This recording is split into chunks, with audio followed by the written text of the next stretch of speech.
I just sold my company for a life-changing amount of money at the age of 24, but the real story actually lies in the lessons and the habits that got me to this place. So in this video, I'm going to share every single secret and lesson that I wish I knew before I jumped into this journey. And these are the exact lessons and the habits that you can take into your own life to change it dramatically. And trust me, if I had this, I think I would have speedrun the whole process years earlier. So with that being said, you can apply this to pretty much everything, and I want to jump into it. When I first started out, I was only around the age of 17, and at the time, it was so difficult to choose exactly what I wanted to do. Everything was attractive. I had so many interests and so many hobbies, and that brought me to one of the first things that I learned is that you just need to focus on one thing at a time. Trust me, I know what it's like to be attracted by so many different things and have so many interests, but at the end of the day, you cannot be a jack of all trades and be a master of something at the same time. There's definitely truth to that saying. And that made me realize something very early on, and I needed to focus on that one thing. And from focusing on that, it really changed my life. I've been doing the same thing for the past 7 years now, and I would attribute a lot of my success to that. And the second thing that I actually wish I had done at the same time is I wish that I went to study or that I had a job.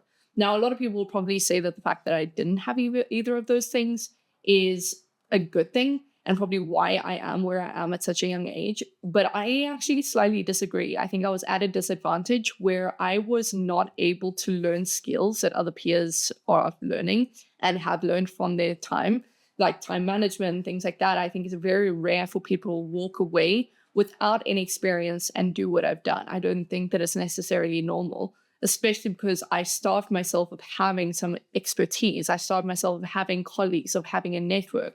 And I had to build all of that up on my own. So sometimes it's easier not to quit or drop out.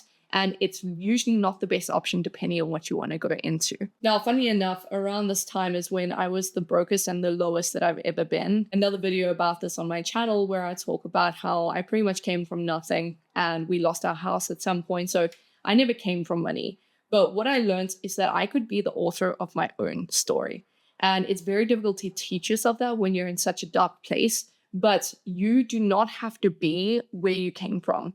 And I don't know how else to say that and get it into whoever's watching this, but just because you've started somewhere doesn't mean you're going to end up there. You can really change and be the author of your own story. It doesn't have to follow that script that you're so used to. And that's something that I struggled with for a very long time. And that is something that I had to change mentally as well, which is the next lesson that I had to learn very quickly, which is that your self-perception determines a lot of your value and it determines your success.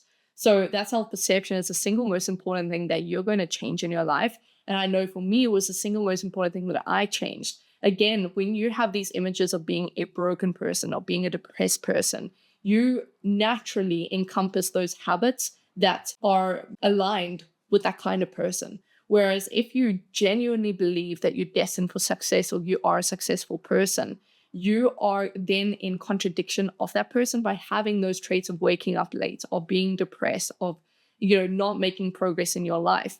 You almost change your habits by having a different self-perception.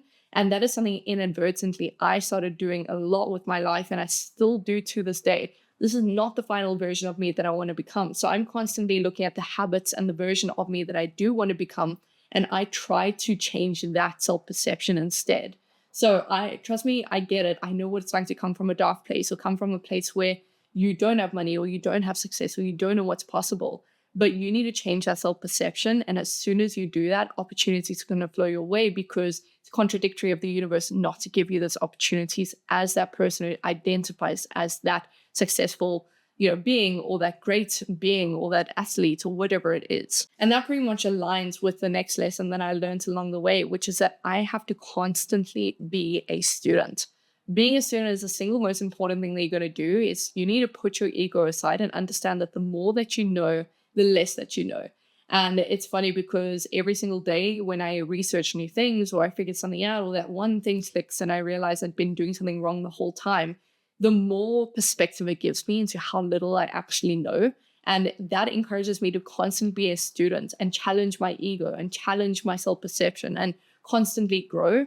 And that is something that has kept me going to this point. That every single day, I know that there's a lesson coming my way. I'm open to those opportunities. Whereas if you put your ego on a pedestal, you think you know everything, you're going to block out a lot of knowledge that's going to come your way. And that is something that I had to take a big knock on to, learn. And I did think that I had a massive ego at 18, 19 when I first started making money online. And then you realize that there's tons of people making way more than you or doing way more than you.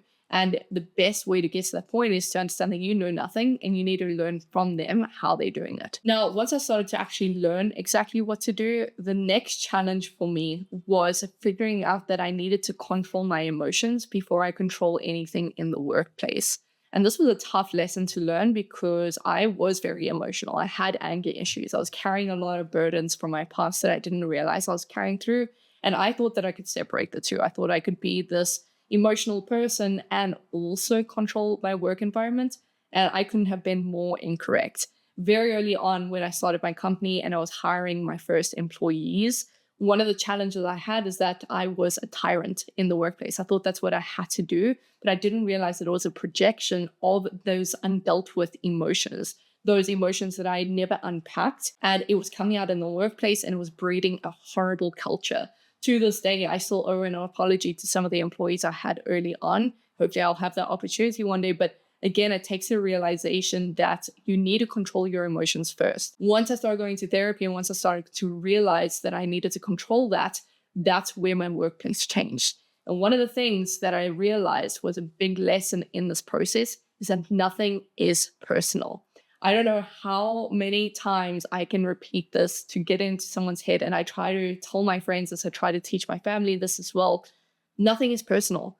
When someone is in the workplace and they're seemingly vindictive, or in your friendship groups, when someone is gossiping or this, that, and the next thing, the best thing you can do is have empathy for them and understand that it's not personal. They're probably dealing with something in their own personal life. Your employee is probably burnt out or having a hard day. Your family is not taking it out on you because they're a bad, they're intentionally taking it out of you because they have something against you. They're trying to be a good family member. They're also trying to be someone's friend. They're trying to be someone's partner. They're trying to be good at so many different roles. They cannot be great at everything at every waking moment. And you need to have patience with that. And that's one thing that brought me a lot of solace is, that took away my anger issues in a big way because I realized if someone is treating me incorrectly or someone's spoken to me in a way that almost triggers me, I realized that I need to detach myself and understand it's not personal. They're probably just dealing with something. And that cured a lot of my issues and my emotional problems. Once I dealt with those personal problems and those emotional problems, it came down to actually improving as a person. And the biggest thing that I did for myself, which to this day, I still try to remind myself is the biggest lesson that benefited me, is that while I'm remaining a student, I also need to invest in myself. There is a ton of things to spend money on. There are cars, there's apartments, there's jewelry, there's this, there's that.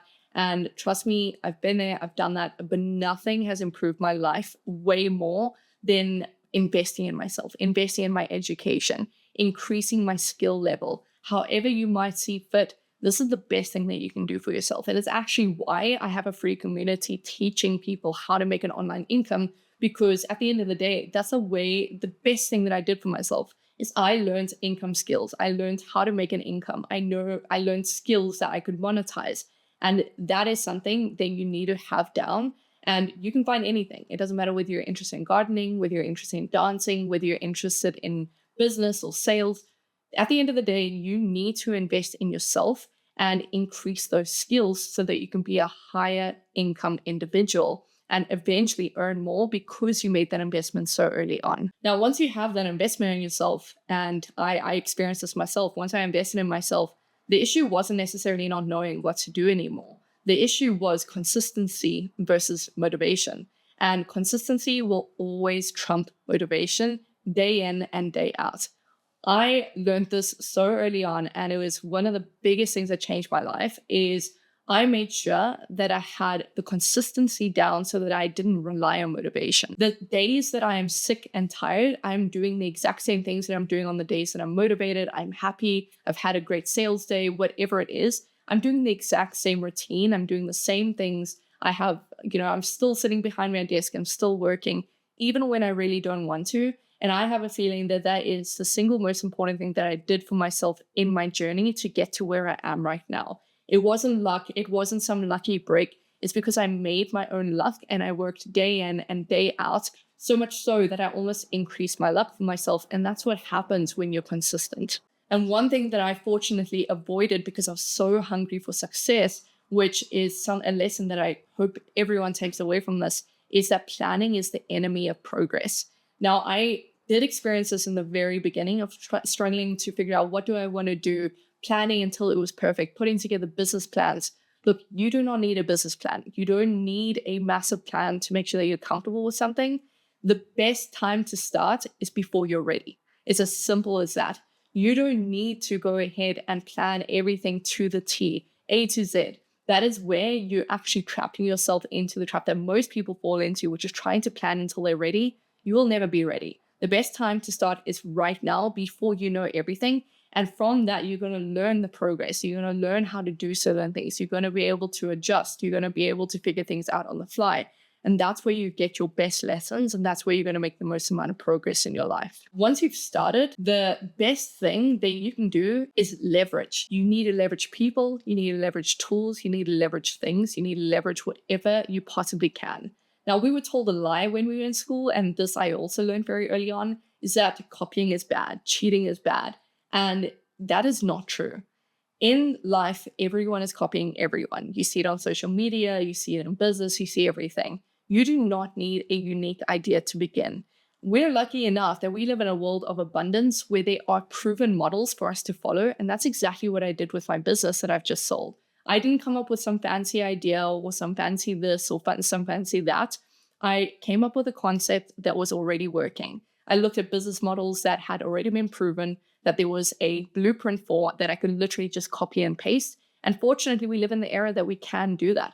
And that is literally what I did to sell my company for that sum that I just mentioned, because I just followed something that someone had already done. I looked at how they did it and I reverse engineered it. That's all you have to do. You need to leverage people that are better than you. You need to leverage ideas that are already working. And you need to put that into place in your own life, because that's exactly what I did. I was lost. I didn't know what to do. And that's exactly how I countered that. I just looked at someone that did and I followed their process, and it made it so much easier than coming up with something myself. So I guarantee that that's going to be a big help for you as well. And listen, like I said, starting now is the best time. Leveraging people is great to do, but there's also validity behind the 10,000 hour rule. It's not just for hype. Trust me when I say that my experience to this point is what has single-handedly changed the rest of my life. Going up to this point, I focused on one thing for the last 7 years, which means collectively I've probably got over 10,000 hours of experience, which means that I know my sales, I know my niche, I know this, I know the business model, I know certain things that other people don't know and probably will never know because they quit before that point. And that's why I have an upper hand in a lot of things that I'm going to approach or work on, because I've already got those skills. I've got those hours under my belt. And when you focus on one thing, like I mentioned earlier, and you put those hours in, you are going to become an expert. You're going to be able to charge more. You're going to be able to have a better edge.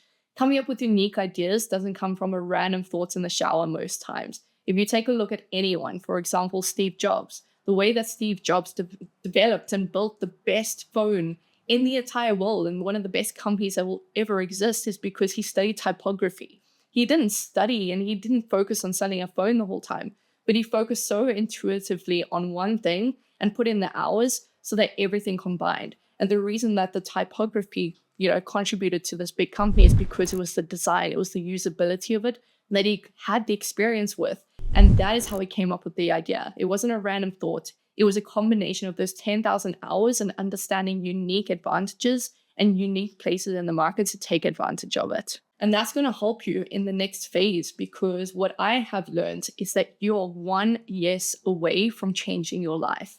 Now, you're only going to be able to identify what you're supposed to say yes to once you have a bit more experience under your belt and once you have tried a few different things. And trust me, that's all it's going to take. I remember sitting in my bedroom and we had nearly nothing. I was watching my mom skip meals so that we could eat. And from that point on, I was just losing hope. I didn't see the light at the end of the tunnel, but I was so hungry. I just kept going at it. And I'll never forget that it literally just took one more sales call and one more yes to literally change our life overnight. It took $1,200 retainer from a client to literally change the entire perception of what life could be like, what our flexibility was, and what our freedom was. That's all it takes. You need to send one more email. You need one more yes. You need one more thing, and you will succeed. You will change your life. So just keep repeating that to yourself. I still repeat that to myself today. I still have this idea that the version of me is just one yes away. It's one step away. It's one day away. That is literally how easy it is to conceptualize and change your life. And while you are conceptualizing that, the next lesson that you need to take away from you is dream big, but start small. Don't get strayed by these massive ideas and getting overwhelmed by what the next step is. And you think that you have to create this $1 million idea overnight. It's not about that. Similar to what I was saying earlier, you just pick a proven model. Well, you also need to start small. You start with a simple thing. It's just a simple idea, and then you go and you build the logo. Then you build the script, and then you send it out, and then you adjust. You will never know exactly what you need to do until you take those small steps and you adjust and you adapt. That's still what I do to this day. Trust me, when I say that I don't know what I'm doing, I promise you I don't know what I'm doing. Every single day, I wake up with the routine and my consistency, but the other thing that I wake up with is starting small. Every single day, I take small steps towards a bigger goal, and that's all it takes to change your life. And one of the things that I need to still remind myself of is that failure is a stepping stone, not a dead end. There is no such thing as failure, and I'm very fortunate that I have this concept in my mind so strongly, but there is no such thing as failure. The only time that you fail is when you quit. And I've never once quit on anything in my life. I'm so determined to make things work that I just stick with it. I don't care if it takes 5 years of grueling hours. I need to see it through, and that's my commitment to myself. And that's something that you need to remember as well, is you are literally the one stepping stone away from a big win. So failure is not a dead end. Just try and remember that, because I think a lot of people associate failure with, well, what now? What next? That's the end. No, there's no such thing. When you get a no, that just means that you need to adjust your offer. You need to adjust this. You need to adjust that. You need to adjust your approach. It's just about adjusting. It's not about a dead end. Now, one of the things that actually used to stray me a lot and terrify me is, yes, I've accepted that I've got this big dream, but I'm starting small, and I'm not failing. I'm constantly working at something. But something that kept coming up is that I needed to surround myself by successful people. And that's not true. The biggest lesson I learned is that I had to manage my network. I didn't have to suddenly change it and surround myself by successful people. I think that's complete BS. I specifically actually do not network. I've never networked in my life, and it's never done harm to me. Maybe I could have excelled or grown faster, but really what I prioritize is surrounding myself with people that match my energy, that protect my energy, and that savor or regenerate my energy. That's the most important thing to me. I don't care about surrounding myself by people that make millions and millions of dollars. It doesn't faze me. I have references of that. I've read books about that. So that's not important to me. What is important to me is having the same friends that were there before I did these things. It's about having the family members that are there for me despite, disappearing for months on end to work. It's about surrounding yourself by people that benefit you in other ways, and that not everything has to be a transaction. So that to me was more important than ever surrounding myself by successful people or trying to grow my network. I think that is complete BS that, no one needs to follow. And I think one of the things that made that easier for me to conceptualize is that one of the lessons that I learned is I need to take ownership for everything. My life right now is not where I want it to be because it's my own fault. I need to take ownership of the fact that if things are not working out, it's my fault. I need to take ownership that if I am not scaling, it's my fault. It's not about who I'm surrounding myself with. It's not about what I've not done or what I have done. It's just my own fault. I need to figure out what it is that I'm doing that is the barrier to it. But everything is your own fault. You need to take ownership of it. Even when you're running a team, or let's say you do have a company right now, or you're working on some projects and you're working with people, consider the fact that it is always your fault. It's a very difficult thing to get into your head, and it's very difficult to accept that, especially if someone is doing something wrong. But you need to take ownership at the end of the day of whatever's happening in your life. And although it's kind of a similar lesson, there's a harsher truth to it, which is the next lesson that I want to talk about, which is that everything is your fault. Wherever you are right now, whether you're happy with it or not, that is your fault. It means you haven't put in enough hours. It means that you haven't tried hard enough for the right things. And there is a difference between working hard and working well at something that actually brings you returns.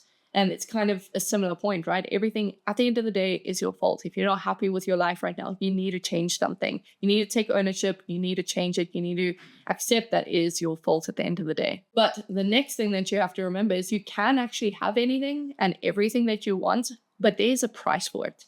So what people don't realize is they look at all these social media influencers, they look at all these gurus, these business people, these people that supposedly do well in life, these greats. But what they don't look at is the price that they paid for that title. Trust me, you can be a great. You have the complete availability to do that. You can do great things. You can create a great business.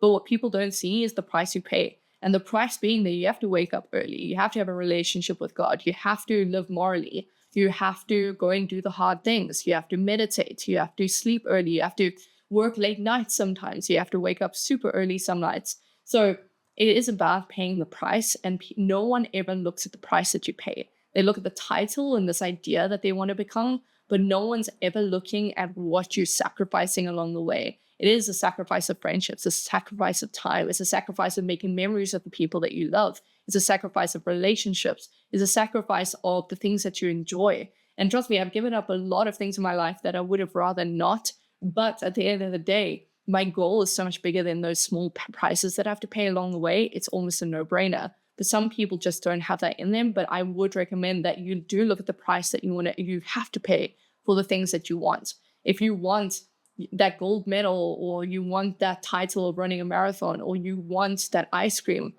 cool, but you're paying the price for it. Whether it's you're paying the price in your health, or whether you're paying the price in sacrifice, whatever it is, there is a price to pay. Now, as harsh as that sounds, as difficult as these points can be to digest, especially the fact that, sometimes you have to take some accountability. You have to understand there's a price to pay. In saying that, there's also great rewards for doing great things. And that's the other thing that you have to learn, and that I still struggle with, is you need to celebrate the small wins. You need to give yourself that positive feedback loop. And trust me, it gets lonely, it gets difficult, it's not always glorious. Even in moments like this, it's very difficult to be present and celebrate the things that you've done.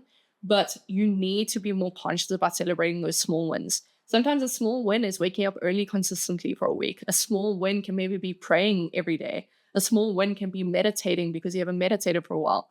It can be that cold plunge or that run that you did even when you didn't want to. Those are small wins. And when you celebrate those small wins, you're pretty much giving yourself a positive feedback loop. And I still have to do that to this day. Trust me, I'm not perfect. I don't have the most positive mindset a lot of the time, and I don't celebrate enough. But the small moments really matter. And that's going to give you the best positive feedback loop that you can ask for to build momentum. And that is something irreplaceable. Now, in amongst everything is you need to know that it's not about doing the right things. It's not about working hard. It's not about putting in effort. It's actually about focusing on the right things. It's about focusing on high value tasks. So it's very easy to get straight in the day to day. But one of the things that I consistently try to focus on in amongst all the noise is I do my daily to-do list. And then out of that, I try to figure out what are the 5 most important tasks that I need to get done. Because 80% of our progress comes from the 20% of the things that we actually do. So you need to eliminate most of the things that you're doing. A lot of it is just noise. A lot of it is going to damage your productivity. To this day, it's something that I try to proactively do and get better at. And it is going to single-handedly change your life. And trust me when I say that the next lesson is completely true, whether you believe it or not, that the greats do not have anything different from what you do. Trust me, there is nothing special about the Michael Jordans. There's nothing special about the mathematicians or anyone out there that's done supposedly great things. And although you might disagree with me, the reason why I say that is because they found those high value items to focus on, those high value tasks to focus on, first of all. And they focused on these other lessons. They had a really good self-perception. They had those consistent habits. They didn't focus entirely on motivation. Trust me, Michael Phelps did not want to wake up at 5 a.m. every morning and go swim. He said it in multiple podcasts and multiple interviews. Michael Jordan did not want to throw 10,000 balls a day. He didn't want to constantly think about that all the time. He didn't want to make those sacrifices. And at the end of the day, these people have nothing inherently different to what you do. And you need to get rid of that victim mentality if you do have that. There's nothing special about them. The only difference being that they did focus on these lessons and these small things that contributed to that success eventually. But you too can go and achieve those things. And it's very difficult to learn, but I know it's possible. And a lot of those greats will attest to the next lesson, which is that big moments come from small things. So it's those big celebrations, it's winning those games, it's getting those 3-pointer shots, it's winning that gold medal at the Olympics, it's getting a Nobel Prize. All of those big moments happened in private victories. And those private victories are small. That was the waking up early. That was going and writing and doing the boring things. It was doing the research. It was practicing. It was visualizations. It was sacrifice. It was paying the price. It was all these things combined and condensed down. It was never one big thing that happened. It's the same with my company, right? I saw it over and over and over again. There was never an overnight moment where I was like, wait, I did it. I still haven't had that moment. To me, it's just carefully chipping away, slowly chipping away until you make progress, until you see those changes happen, until you get that yes, until you get on that sales call, until that sales call turns into a yes and it turns into a sale and then it turns into a higher retainer. All of these things scaffold and they kind of snowball effect onto each other. And that is a big, big lesson that you have to take away. And that very much compiles the lessons that I've learned over my time. I probably forgot about a hell of a lot of things. I mean, it's been a long time coming, but there's still tons of lessons that I'm going to learn. There's tons of lessons that I will, continue to learn and that I don't know well enough. And there's going to be lessons that are going to hit me, but that is just life. So what I'm trying to do is I hope that I've given you enough. And with that, you can take these lessons into your own life. You can apply it to whatever you're doing. Hopefully there's something of value in here where, maybe it changed something for you or it gave you some perspective on something. But with that, I'm leaving you there and I'll see you in the next video.